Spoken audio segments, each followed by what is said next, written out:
Welcome to Friendly Math 101. Today's lesson is over angle pairs. These are the three types of angle pairs that we're going to look at today. The first type is complementary angles. Complementary angles are two angles whose measures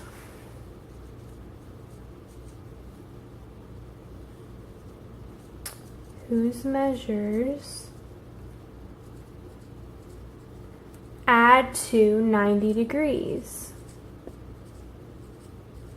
So these two angles form a right angle, a 90-degree angle. Then we have supplementary angles. These are two angles whose measures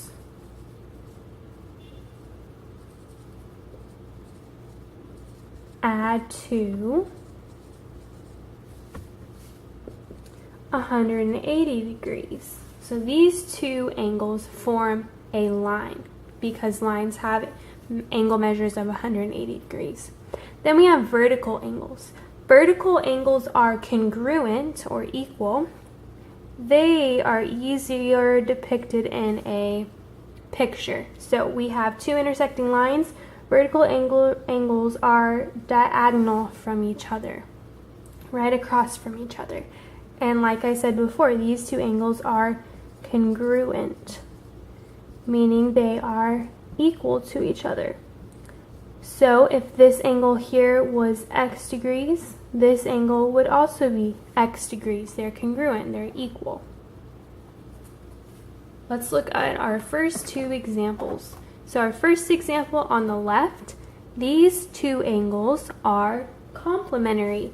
They add together to form a 90-degree angle. Since these two add to form a 90-degree angle, we can add them together and set them equal to 90 to solve for x. So I have my first angle plus my second angle equals 90 degrees.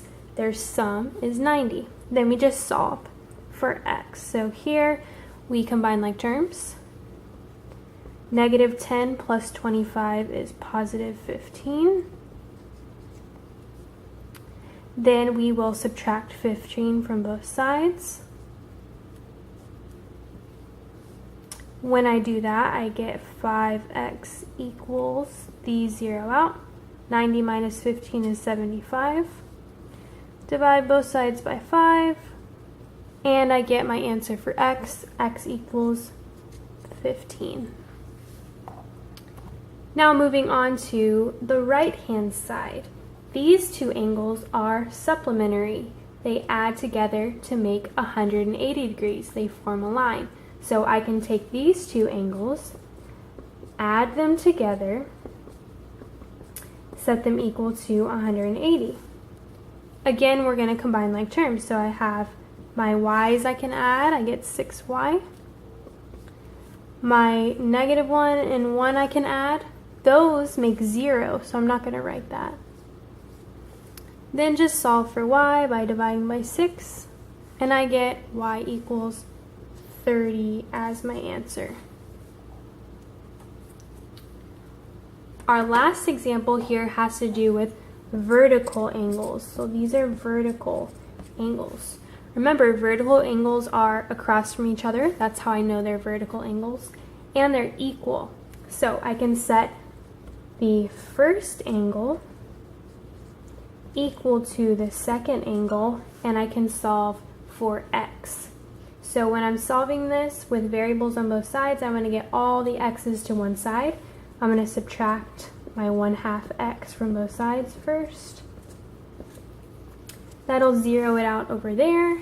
I get 40 equals x minus 1/2 x. That's like 1 minus 1/2 is 1/2 x. And bring down your minus 6. Then I'm going to add 6 to both sides. I get 46 equals 1/2 x. Now to solve for x, you can do this one of two ways. Either you can multiply by the reciprocal or divide by the number being multiplied. So you can either divide by 1/2 on both sides, or multiply both sides by 2. Since we have been dividing to get rid of a number, multiplying, I'm going to divide. So let's divide both sides by 1/2. Make sure to put that 1/2 in parentheses in your calculator. Those 1/2s will cancel out, or 1 out. 46 divided by 1/2 is 92 if you plug that into your calculator. So I'm going to move the answer over here so it's not so crowded. So my answer is x equals 92. Thank you for watching, and for more math tutorials, please subscribe to our channel, Friendly Math 101.